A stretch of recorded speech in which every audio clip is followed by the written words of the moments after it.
following dramatic developments in a quadruple murder investigation and an Amber Alert that stretched between two Bay Area counties. This all started in Pasco County.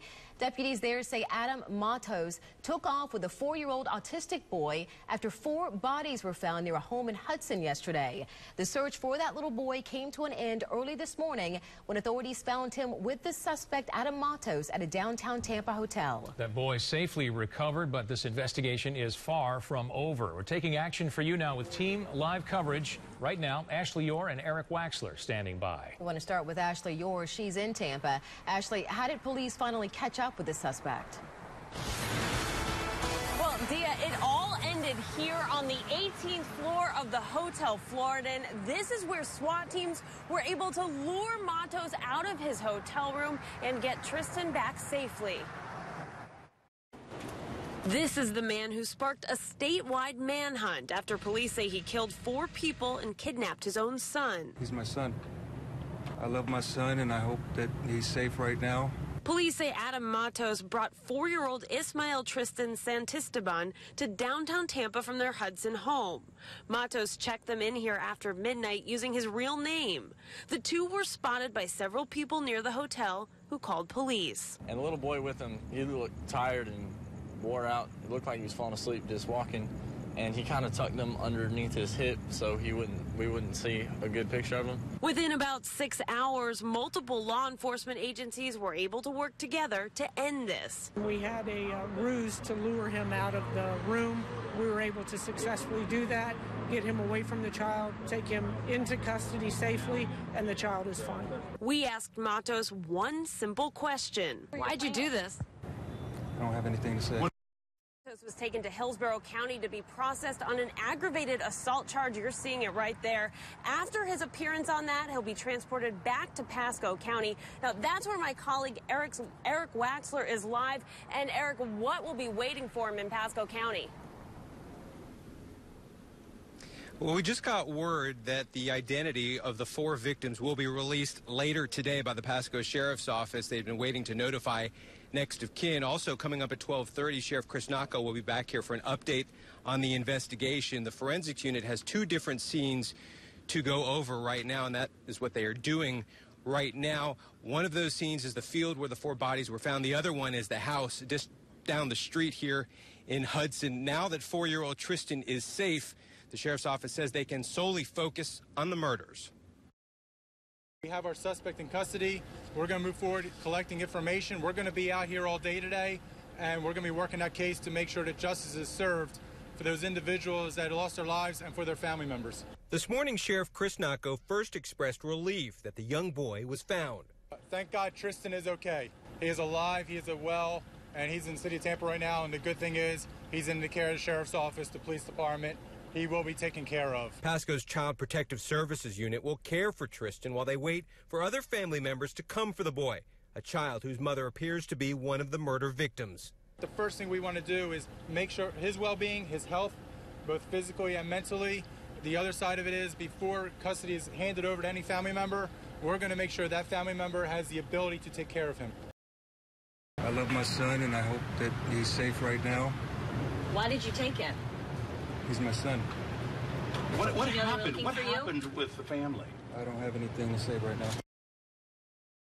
Happening right now at 5, we are still digging for answers in a case that's been gripping the Bay Area for 24 hours. 4 people found dead outside their home, and an Amber Alert for a 4-year-old autistic boy coming to a dramatic ending with a suspect in custody. But at this hour, we're still waiting to find out just who those 4 murder victims are and why they were killed. Right now, authorities are continuing to scour 2 crime scenes in 2 Bay Area counties. The Hudson home, where those bodies were discovered nearby, and the Tampa hotel where suspect Adam Matos was taken down in a dramatic raid. And we're taking action for you tonight with complete team coverage of this gripping case. We want to get right out to our Eric Waxler live at this moment with the very latest on the investigation. Eric. Linda, we expect Adam Matos to be returned here to Pasco County sometime tomorrow. Meanwhile, investigators have been inside that house all day long. They are looking for evidence, trying to connect Matos to the murder of 4 people in this Hudson neighborhood. Oh, it's heart-wrenching. Now that 4-year-old Tristan Santisteban is safe and in the custody of law enforcement, I tell you, it's a relief. I mean, thinking, oh, thank God they got him. the attention turns to the man suspected of taking the boy from his Hudson home. I love my son, and I hope that he's safe right now. Adam Matos isn't charged with murder yet, but is suspected of killing 4 people, including the boy's mother. You didn't kill them? No. Who did? I don't know. As the rain fell hard this afternoon, Pasco Sheriff Chris Nacco says despite those claims of innocence, there's no doubt to him Matos is the killer, although he won't say what evidence they have to connect him. There's only several people that know what happened in there.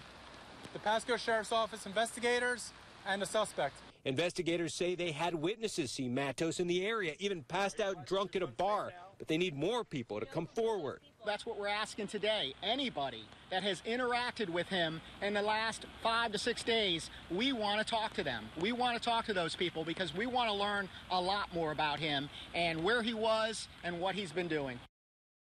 For Matos coming to a dramatic end as authorities swarmed a hotel in downtown Tampa trying to take him down. Carson Chambers, continue our team coverage now with the tense moments of how this all happened. Carson. Well, Linda, we know that he walked right in through the doors here at the Florida Inn Hotel with his 4-year-old son.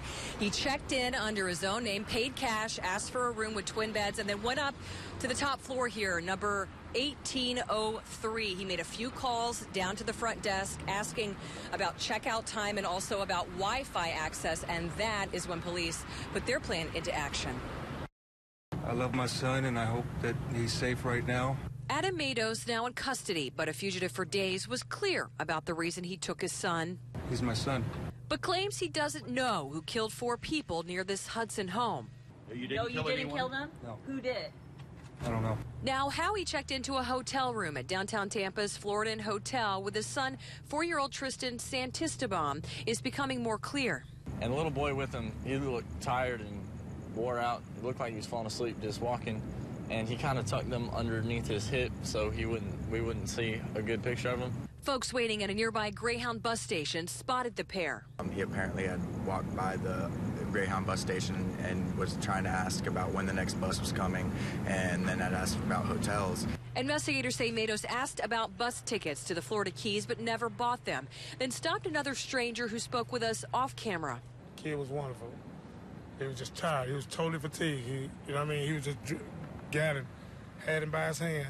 The stranger walked him to the Florida Inn, where Matos checked in under his real name. Tampa police say they got wind of his whereabouts thanks to alert tipsters. Tonight, we're also hearing from a taxi driver who picked up Matos and drove him to that hotel. The driver saying he knew almost immediately that something was strange. Usually the way outside for us, so it's kind of strange when I parked up here and looked, and here he comes with the child. And I said, whose house is it? Oh, he goes, oh, this is my cousin's house. Driver telling us he was worried about his own safety, fearing if released, Matos might try to retaliate for turning him in. We are going in depth tonight on Matos' background. Listen to this. We've uncovered 19 past criminal cases involving him. They included 2 assault charges, burglary, 8 harassment charges, 13 theft-related charges, trespassing, and 16 driving-related charges, including DUI and damaging property. We have lost some of the most important, loving people in our lives. A shocking quadruple murder in Hudson wipes out 2 generations of one family. We started to feel sick. We knew something was wrong. For the first time, family members talk exclusively about the tragedy and major questions about the investigation. We feel they dropped the ball. The heartache for James and Linda Thomas still as fresh tonight as the moment they found out their daughter, son-in-law, and granddaughter were all murdered. Yeah, tonight they're talking about it for the first time, and the man responsible, according to authorities, our Ashley Yore, is here with the interview that you'll see only on ABC Action News. Ashley? Well, I was there when Tampa police caught Adam Matos and rescued his 4-year-old son more than a week after the murders. The Thomases tell me when they didn't hear from their daughter for a few days, they knew something was wrong. It was their call that led to the discovery of the bodies, and now they want to know why more wasn't done to stop Matos.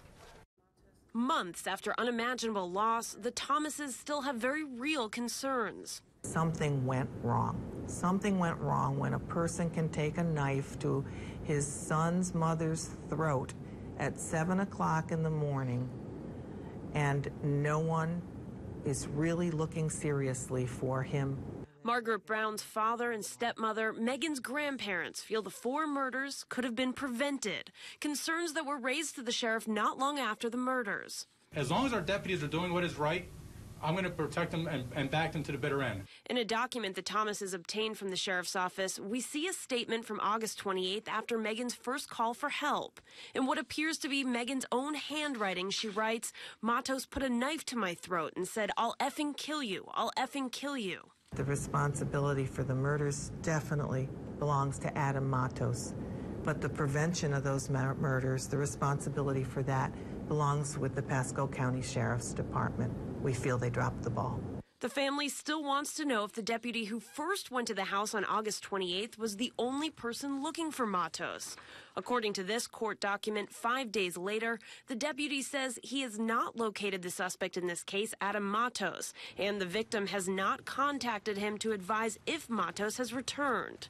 We spoke with the sheriff's office today, who says they feel they answered every question during their press conference. And they say because this case remains under investigation, there aren't any additional details they can provide. We feel nothing was done until after the murders took place. After the victims were found dead several days later, the deputy told a homicide detective he did not complete a probable cause pickup order because he wanted to speak with the suspect to get his side of the story. The Thomas family wants to know more.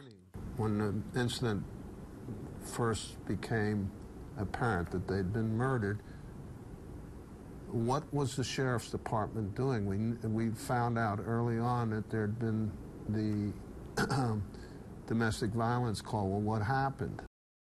New information tonight in the Adam Matos quadruple murder case. ABC Action News is now getting a clear timeline of what happened in the hours after deputies were alerted that Matos had assaulted his ex-girlfriend. ABC Action News I-Team investigator Adam Walzer joins us now with the latest details. Adam? Well, Linda, the I-Team reviewed nearly 600 pages of documents released in the case today, including interview summaries and even copies of ads Matos placed on Craigslist, trying to sell his alleged victim's possessions a day after they were last heard from. Reports indicate that on August 28th, hours after deputies responded to a report that Matos assaulted his ex-girlfriend, Megan Brown, Megan sent a text message to her employer saying Matos, quote, tried to kill me with a knife, and he is threatening to come back and finish me off. Her boss received another text message from Brown shortly after 3 p.m., but never heard from her again and did not call police. Reports say that 9 hours later, Matos was seen by witnesses, quote, sweating profusely, which they found odd since it was after midnight and was not warm outside. Shortly after 9 a.m. the next day, Matos began placing ads on Craigslist, selling the Brown family puppy, stereo system, television, and entertainment center. By August 30th, reports say neighbors noticed, quote, a bad odor that smelled like death coming from the Browns' house, but still didn't call police. The decomposing bodies of Megan, her parents, Gregory and Margaret Brown, and her new boyfriend, Nicholas Leonard, were not discovered until 6 days after the first call to the home. I just want him to never, ever forget what he did. Face to face with an accused killer, tonight family members talk only to ABC Action News about the moment they locked eyes with the man police say wiped out 2 generations of a single family. Quadruple murder suspect Adam Matos back in court today, and right there watching every moment the family of his alleged victims. They spoke only to ABC Action News reporter Ashley Orr about why they were compelled to be there. Our eyes locked together and felt like it was years, but it was only seconds. But, you know, I just want him to never, ever forget what he did. Seconds that Elizabeth Thomas thought would never end. This is the first time she's seeing Adam Matos since he's been charged with killing her sister, brother-in-law, niece, and her boyfriend back in August. Being there, I hope that just reminds him every single day, that 1 second that he's not thinking about it. Today, Matos was standing before his alleged victim's family and Judge Webb, who asked attorneys what has been holding up a trial date. And he's not the only one asking why the holdup. It has been moving at a glacial pace, I believe, were the judge's words.